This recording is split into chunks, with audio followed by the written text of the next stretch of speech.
সাথী, দাঁড়া দাঁড়া দাঁড়া দাঁড়া দাঁড়া দাঁড়া, ওই ব্যাপারটা কিছু ভাবলি? না। আর কত ঘুরবি বলতো? আজ 1 বছর ধরে তোর পেছনে লেগে আছি, প্রেমটা কর না। দেখ এই শীতে নারকেল তেলটা কত সুন্দর জমে গেছে, শুধু তোর আর আমার প্রেমটাই জমিলো না। তোর কথা শেষ হয়েছে? দেখে এবার রাস্তা ছাড়, আমার তাড়া আছে। অত ভাব কিসের রে তোর? এক ক্লাসে 3বার ফেল করিস। আর তুইও তো 3বার করে ফেল করতি। হ্যাঁ, ফেল করতে বলি তো পড়াশোনা ছেড়ে দেখুন সকাল চড়াছি। ভালো ইনকাম হয় রে, তোকে রাজি করে রাখবো, তুই শুধু একবার রাজি হয়ে দেখ না। দেখি সর, আমার দেরি হয়ে যাচ্ছে, মা রান্না করবে। আরে আরে জবাবটা তো দিয়ে যা। হ্যাঁ কে রে, কিছু তো বলি যা। না। মাটি কি করতে এসছি? হ্যাঁ, মাটি কি করতে এসছি? শিয়ালে ধরবে যে, তখন তোর মা কাটবে না? কষ্ট হয়েছে। ইস, আমি যদি ছাগল হতাম। কেনে কর্তা, আপনি মানুষ হয়ে খুশি না? কি করে খুশি হবো বল? আজ 1 সপ্তাহ করে ছেলে মেয়ের সাথে কথা বলতে বলেছে। বলা হয়নি কর্তা। ঠিক আছে তোকে আর বলতে হবে না, আমি আজ কি বলছি মন্টু ঘটকের কথা বলতে। না না কর্তা, আপনার ভালোবাসা থেকে আমাকে বঞ্চিত করবেন না। এই সেলিম এই মাঠে আছে, চলে এক্ষুনি কি সেলিমের সাথে কথা বলবো। কিভাবে বলতে হবে জানিস তো? আরে হ্যাঁ হ্যাঁ, আপনার সাথে থেকে থেকে ওইটুকু শয়তানি শিখে ফেলেছি। ওরে আমার শয়তান শোনা রে, চ। ও চাচা, এইখানে আসো। হ্যাঁ বলেন কর্তা। তোমাকে এর জমিতে কাজ করতে হবে না। কেন কর্তা? আমি তো কন্টাক্টের টাকা ঠিকঠাকই দিই, এবার কন্টাক্টের টাকা লিখে বলছে ও টাকা আমি 2-4 দিনের মধ্যে দিয়ে আসবো। আসলে এবার ধানগুলো বিক্রি হয়নি তো, তাই দিতে পারিনি। আরে কন্ট্রাক্টের টাকার জন্য না গো, আসো তুমি এইদিকে আসো। হ্যাঁ দেখো, তুমি জামাইয়ের জমিতে 3 রাত ভূতের মতন খাটবা, জামাই দেখি খারাপ লাগবে না? মানে? আরে তোমার মেয়ে সাথী, সাথী করতে আমি বিশাল পছন্দ। পছন্দ মানে? ওর ছেলের তো বয়স খুব বেশি হলে 10 থেকে 12 বছর, কার সাথে বিয়ে দেবে? ছি ছি ছি ছি ছি ছি, ছেলে লেগে মেয়ে দেখতে যাবে কেনে? কর্তার লেগে। এই বুড়ো বয়সে কর্তা আবার বি করবে? বুড়ো কোথায়, তুমি ওর আধার কার্ডে বয়স দেখলে বিশ্বাসই করতে পারবে না, মাত্র 42 বছর বয়স। না না, ওর সাথে আমার মেয়ের বিয়ে দেবো না। তুমি কি পাগল নাকি? সোনার টিনে পার্থক্য বোঝো না? আমার 7 গোষ্ঠীর কপাল ভালো যে তোমার মেয়ের সাথে কর্তা বিয়ে করতে চাইছে। কিন্তু কি কিন্তু? তুমি একবার ভালো করে ভেবে দেখো তিনি, কর্তার সাথে যদি তোমার মেয়ের বিয়ে হয়, তোমাকে আর কাজ করতে হবে নাকি? ঠ্যাংয়ের উপর ঠ্যাং তুলে দিয়ে শুধু বসে বসে খাবা। আর গ্রামের লোকের কাছে কত সম্মান পাবা জানো? সবাই বলবে জমিদারের শ্বশুর। সবই ঠিক আছে, কিন্তু সাথী ওই বুড়োকে বিয়ে করতে রাজি হবে নাকি? আর চুপ, আমার বুড়ো বলে সব কথা জামাই শুনতে পারলে কি ভাববে বলতিনি? দেখো আমার বলা কর্তা আমি বললো, মেয়েকে বুঝি দেখো রাজি করতে পারো কি, আর না বলে কাল থেকে জমিতে আসো না। আরে আরে ঠিক আছে, এইসব কথা যেন কি করতে হবে বলো না, আমি যেভাবে হোক বুড়িকে রাজি করছি। ঠিক আছে। হে এলে সাথী, কি হলো দে? আগে বল কি? তুই আমাকে বিয়ে করবি কিনা? না। দিবি? ঠিক আছে লে, তুই জানিস তো কুল পার্টি করতে দেখে ফেলিস না, তুই পিঠে 1 শার্ট মেরেছে, তা আমি তোর কুল ফেলিনি, ওকে আমি এত ভালোবাসি। ওই দেখি দেখি। কর্তার বাপের ক্ষমতা আছে আমার গায়ে হাত দেওয়া? আমি খান বংশের ছেলে, আমার গায়ে হাত দিলে কর্তা ঠ্যাং ভেঙে দেবে যে। সর। কে চোখ টলমল করছে যে, আমার লেগে যাচ্ছে দেখিস, মুখে বলিস না তো কি হয়েছে, আমি তো জানি তুই আমাকে কতটা ভালোবাসিস। সচ্ছুরা। হে দে দে, তোর লেগে একটা পেয়ারা নিয়ে আসছি, এটা তো লিজা। দে।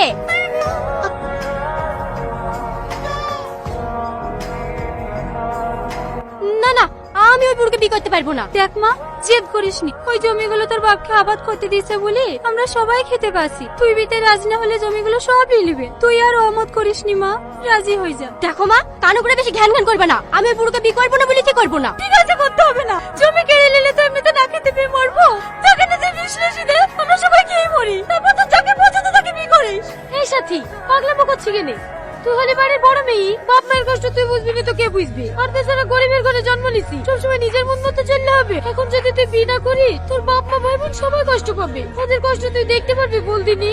আর তুই যদি এখানে বিয়েটা করিস, সবাই সুখে থাকবে। এখন সবকিছু তোর হাতে, দেখ তুই কি করবি। কর্তা কর্তা, খুশির খবর, ও রাজি হয়ে গেছে। কি রাজি হয়ে গেছে? ওই মুরগি মুরগি, তুমি তো ভালো করে জানা মুরগি খেতে কত ভালোবাসি। হয় পরে একটা কচি মুরগি ছিল, ওর আবার দিতে চাইছিল না, এখন মনে হয় রাজি হয়েছে, তাই তো? হ্যাঁ। ও এলাও ধরো। ভাই বাড়ি এসে সপ্তাহখানেক ভাই ভাবিদের সাথে থাকবো, তার আগে জানালে আসতে যাবে না। 1 সপ্তাহ কেনে সারা জীবন থাও গা, আমাদের রাজি হয়ে গেছে। 1 সপ্তাহ পরে এসে দেখবা তুমি সতীন খেলে চলে এসছি। কি গো, কি ভাবছো? কিছু না। এই মালতী, তোর কর্তার উপর নজর রাখিস, উল্টো পাল্টা কিছু দেখলে আমাকে জানাবি। তবে না, হ্যাঁ বুড়ো বয়সেও আমাকে সন্দেহ কর, আমার কি আর সে বয়স আছে? হ্যাঁ হ্যাঁ, তুমি কেমন মালা আমি তোমাকে চিনিনি তো, 2 মাস আগে তো আব্বাসের বসে ধরা পড়িস। আমি বলি তোমার সাথে সংসার করছি, অন্য কোনো মেয়ে হলে কবে ছেড়ে দিত। কথা তো ওইটাই চাই। কিছু বললি? না না, ভালোভাবে যাবেন। এই তো কালা চলে এসছে। জানিস শাহিন, আমার কপালটা খুব ভালো। এদের তোর গিন্নি বউ চলে গেল, আমার সুন্দরীও রাজি হয়ে গেল। এখন শুধু খুশি খুশি। এলে তোর পুরস্কার। আরে হ্যাঁ, ব্যাংক পাঠিয়ে খবর দে। কি কথা আবার বি করছেন নাকি? হ্যাঁ দাস না, তুই কি করতে রাখছিস? আজ কি করতে বি না? তুই আর সাথীকে ভালোবাসিনি নাকি? হে রে, ভালোবাসবো না কেন? ওই তো আমার জান। এই শালা, সাথীর সাথে তো কর্তার বি।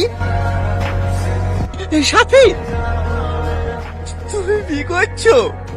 আমি কি বোকা দেখো, তোমাকে বিশ্বাসে দেখার পরেও জিজ্ঞেস করছি তুমি বি করছো কিনা। আসলে কি জানো তো, আমি একটা পাগল। তুমি বারবার দূরে ঠেলে যাওয়া সত্ত্বেও শুধু তোমাকেই ভালোবেসেছি, অনেক ভালোবেসেছি। তাই চোখের সামনে দেখার পরেও মনটাকে বিশ্বাস করে দেবার। তুমি ভালোবাসি নিতে কি হয়েছে? আমি তোমাকে সেই আগের মতোই ভালোবাসবো। ভালো থেকো। দাঁড়াও, তুমি আমাকে বিয়ে করবা? তুমি কি বলছো এখন? হ্যাঁ এক্ষুনি। এই সাথী, কে বলতে বলছি? তুই কি পাগল হয়ে গেলি নাকি? হ্যাঁ আমি পাগল হয়ে গেছি। আমি তো তোমাদের কাছে কাঠের পুতুল হয়ে গেছি না। তোমরা যা বলবে তাই করতে হবে। শুধু আমার পেছনে ঘুরতক না, আমি ওকে ভালোবাসতো, কিন্তু কোনোদিনও মুখ ফুটে বলিনি। আর যদি ভালোবাসি কথাটা না বলতে পারি, তাহলে হয়তো আর কোনোদিনও বলা হবে না। আমিও তোমাকে ভালোবাসি টনি। I love you. সাথী, তুমি যাও টনি। জমিদারকে তো ভালো করেছেন, ওর সাথে যদি সাথের বিয়ে না হয় না, তাহলে সাথের বাপ মায়ের বেঁচে থাকাই মুশকিল হয়ে যাবে। তুমি এখান থেকে যাও। না, সাথী যখন আমাকে ভালোবাসে আমি সাথীকে বি করবো। এসব তুমি কি বলছো? এটা কোনোভাবেই সম্ভব না। সব সম্ভব। দেখো, যা হওয়ার তো হয়ে গেছে। এখন তোর পক্ষে যে কিছু হবে না, তুই বোন একসাথে থাকবা। কে তুমি? আমাকে চিনতে পারছো না? আমি তোমার স্বামী। তুমি কেন আমার স্বামী হবা? আমার স্বামী ঘরে। কই গো, বাইরে আসো তো। তুই এখানে কি করছিস? এই মুখ সামনে কথা। ও আমার স্বামী, আর এই বাড়ি কর্তা। এসব তুমি কি বলছো? হ্যাঁ, ও ঠিকই বলছে। নাকি ডার্লিং? আমার বই গায়ে থেকে হাত চড়া। চুপ। ও আমার স্বামী, ও আমার গায়ে হাত দিলে তো তোর কি? কর্তা, ওর ডায়লগ কেন শুনতে যাচ্ছেন বলেন তো? আপনি বিয়ে করেছেন বলি ঘরে যাবেন, ওরা ওদের মতো সংসার করবে, আপনি আপনার মতো সংসার করবেন। গিন্নি মামা নতুন বইয়ের থেকে সুন্দরী নাকি, তাই আপনি আফসোস করছেন? চুপ, কাকে বলছি? জমি জায়গা বাড়ি করে সব ওর নামে আছে। তুই গিন্নি মারে এই গেলে আমার এই গ্রামে থাকা মুশকিল লেগে যাবে। তো তুই কাজ চালছে গিরি করছিল রে। গিন্নি মা, আমি আপনার দলে। ওগো, আমার বিশাল ভুল হয়ে গেছে। এদিকে মতো আমি ক্ষমা করে দাও। এরকম ভুল কাজ আমি আর জীবনে করবো না। ঠিক আছে, ওঠো। এই শাহিন, জামা ওলানে রেখে লাই। বুলগা একটা ডিভোর্স হবে, আর একটা বিয়ে হবে। হ্যাঁ বুঝতে পেরেছি। চ ঘরে চ। সবার সামনে মার খেলে তো মান সম্মানে লাগবে, তোকে ঘরে গিয়ে সোজা করবে।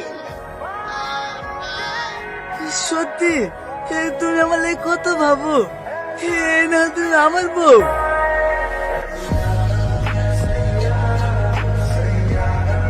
ও বাবা, বাবা গো, আর না গো, আজ জীবনে আমি করবো না গো। আমি কি মতো আমাকে চাই দাও। কি অসম্ভবকে সম্ভব করেছে তো?